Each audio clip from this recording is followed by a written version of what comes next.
अस्सलाम वालेकुम। क्या हाल है आप सब लोगों का। उम्मीद करती हूँ आप सब लोग खैरियत से होंगे और अपना बहुत सारा ख्याल रख रहे होंगे। तो आज मैं आप लोगों के लिए लेकर आई हूँ बिल्कुल बाज़ार जैसी पूरी और चने की रेसिपी। आप लोगों ने बाज़ार से तो खाई होगी, वैसे ही हम घर में बनाएंगे और वैसे ही लजीज मज़ेदार चने बनाएंगे। तो चलिए ये चलते हैं इसकी रेसिपी की तरफ।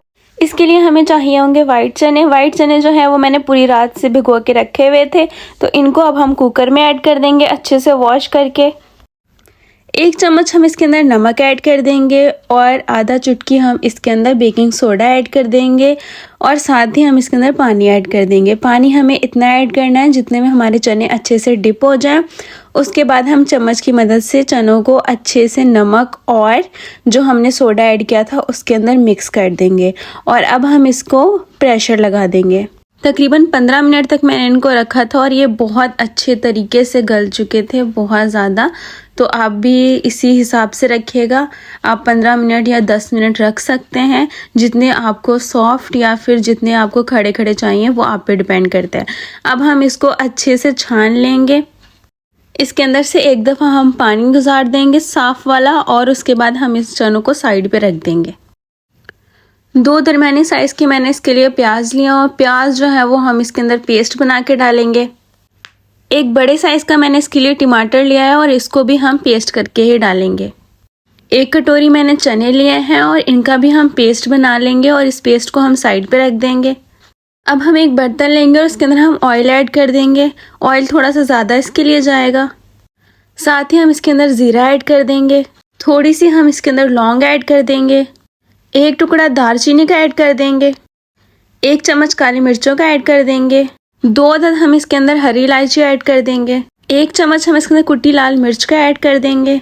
साथ ही हम अपने प्याज का पेस्ट ऐड कर देंगे और इसको ऐड करने के बाद हम इसको अच्छे से भून लेंगे। प्याज जब अच्छे से भून जाएंगे तो हम इसके अंदर लहसुन अदरक का पेस्ट ऐड कर देंगे और इसको भी हम अच्छे तरीके से भून लेंगे। अब हम इसके अंदर टमाटर का पेस्ट ऐड कर देंगे जो हमने पहले से बना के रखा हुआ था। इसको भी हम अच्छे से भून लेंगे। जब ये सारा मसाला भून जाएगा तो हम इसके अंदर 1 चम्मच नमक का ऐड कर देंगे। 1 चम्मच हम हल्दी का ऐड कर देंगे। थोड़ा सा पानी ऐड करेंगे और हम इस मसाले को अच्छे से पका लेंगे ताकि किसी भी चीज़ का कोई भी कच्चापन ना रहे और हमारा मसाला अच्छे से पक जाए। मसाला जो है वो भून चुका है। अब हम इसके अंदर अपने बॉईल किए हुए चने ऐड कर देंगे जो हमने पहले से स्ट्रेन करके रखे हुए। अब हम चनों को अच्छे से भून लेंगे ताकि ये मसाले के अंदर अच्छे से मिक्स हो जाए। थोड़ा सा मैंने इसके अंदर पानी ऐड कर दिया था। 1 टुकड़ा हम इसके अंदर छोटा सा कनौर जो है चिकन क्यूब्स उसका ऐड कर देंगे। आपके पास चाइनीज़ सॉल्ट होता वो भी ऐड कर सकते हैं और साथ ही हमने जो पेस्ट बना के रखा हुआ था चनों का वो इसके अंदर ऐड कर देंगे और इसको ऐड करने के बाद हम इसको मज़ीद अच्छे तरीके से भून लेंगे। हमारे चने ऑलमोस्ट तैयार होने वाले हैं, तो आंच जो है वो हम दरमियानी रखेंगे और दरमियानी आंच पर अच्छे से इन चनों को पका लेंगे।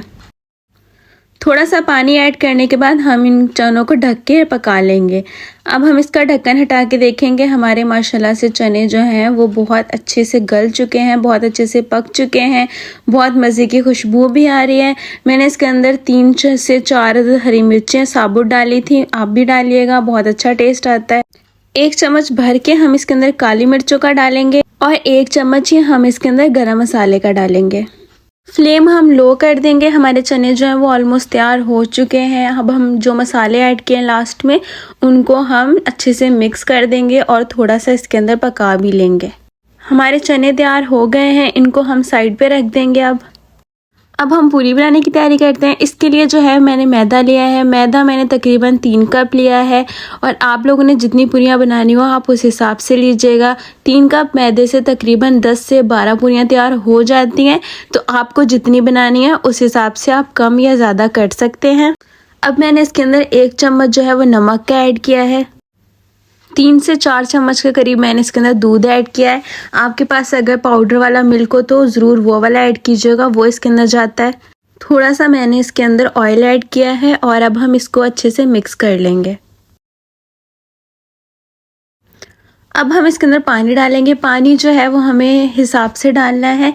थोड़ा थोड़ा करके पानी डालेंगे, एक साथ पानी नहीं डालेंगे क्योंकि हमें इसको ज़्यादा पतला नहीं करना और ना ही इसको ज़्यादा मोटा करना है। तो पानी जो है वो आप लोग खुद ही देख लीजिएगा आपको कितने की ज़रूरत पड़ेगी। आटे को हम अच्छे से हाथ की मदद से गूंद लेंगे। इसको जैसे हम दूसरा आटा गूंदते हैं वैसे गूंदना है। आटे को तकरीबन हम आधे घंटे के रेस्ट पर रख देंगे ढक के। आटे को रखे हुए आधा घंटा तकरीबन गुजर चुका है। अब हम पूरियां बनाने की तैयारी करते हैं। इससे पहले हम एक काम करेंगे, हम एक कटोरी लेंगे, इसके अंदर हम 1 से 2 चम्मच मैदे के ऐड करेंगे और इसके अंदर हम ऑयल मिक्स कर देंगे। इसको अच्छे से मिक्स करके हम इसको साइड पे रख देंगे। आटे पे थोड़ा सा ऑयल लगा के हम आटे को एक दफ़ा फिर से हाथ की मदद से थोड़ा सा गूंद लेंगे ताकि ये अच्छे से मिक्स हो जाए। ये देखिए हमारा डो कितना अच्छे से सॉफ्ट सा बना है और आपका भी डो इस तरह से ही होना चाहिए, सॉफ्ट सा। अब हम इसके छोटे छोटे जो हैं वो पेड़े बना लेंगे। अब हम अपने पूरी को जो है वो बेलने की तैयारी करेंगे। सबसे पहले हम थोड़ा सा ऑयल लेकर इस पर लगा लेंगे जहाँ पर हमें अपनी पूरी को बेलना है उस जगह पर। फिर आपने जो पेड़ा बनाया था उससे लेना है, उसे हाथ की मदद से थोड़ा सा बड़ा कर लेना है और बेलन से भी आप बड़ा कर सकते हैं इसको। जब ये थोड़ा सा बड़ा हो जाएगा तो हम इसके अंदर भी ऑयल लगा देंगे। जैसे हम पराठा बनाते हैं लच्छे वाला, बिल्कुल आपने उसी तरीके से ही इसको बनाना है। इस तरह बनाने से हमारी पूरी जो है वो बहुत मज़ेदार लच्छे वाली बनती है और बहुत अच्छी बनती है। तो आप लोग ये वाला जो स्टेप ज़रूर कीजिएगा। इस तरह से जैसे हम पराठा बनाते हैं सेम वही वाला स्टेप करना है। इसी तरह सेम मेथड से हम बाकी की पूरियां भी बना के रख देंगे। पेड़े हमारे तैयार हो चुके हैं। अब हम इनके ऊपर थोड़ा सा ऑयल लगा देंगे ताकि इनके ऊपर पापड़ी सी जमा ना हो। अब हम अपने पेड़े को लेंगे और इसकी जो पूरी है उसको हम जितना हमें बड़ा करना है उतना अच्छे से बेल के हम बड़ा कर लेंगे। पूरी बनाते हुए आपने सेम मेथड फॉलो करना है, जिस तरह से मैं बना रही हूँ इस तरह से आपने बनाना है, तो ये भी आप ध्यान रखिएगा। अब हम कढ़ाई लेंगे, कढ़ाई में हम ऑयल ऐड कर देंगे और आंच जो है हम बिल्कुल तेज़ कर देंगे। पूरियाँ ऐड करते हुए आपको इस बात का ध्यान रखना है कि आपको ऑयल फुल गर्म होना चाहिए, उसके बाद ही आप इसके अंदर पूरियाँ ऐड करें। और पूरियों को ज़्यादा देर तक ऑयल में नहीं रखना है, थोड़ी देर के लिए ही इनको फ्राई करना है। तो जी हमारी पूरियाँ जो है वो बहुत मज़े की तैयार हुई थी, बहुत सॉफ्ट, बहुत अच्छी। आप लोग भी इसी मेथड से बनाइएगा, आपकी पूरियाँ भी बहुत अच्छी बाज़ार जैसी बनेंगी। चलिए मैं आप लोगों से लेती हूँ इजाज़त। अपना रखिएगा बहुत सारा ख्याल, मुझे अपनी दुआओं में याद रखिएगा। और अगर वीडियो पसंद आई हो तो वीडियो को लाइक, शेयर और कमेंट भी ज़रूर कर दीजिएगा। और अगर तो आप मेरे चैनल पर न्यू है तो मेरे चैनल को कर दीजिएगा सब्सक्राइब। मिलते हैं किसी नेक्स्ट वीडियो में। अल्लाह हाफिज़।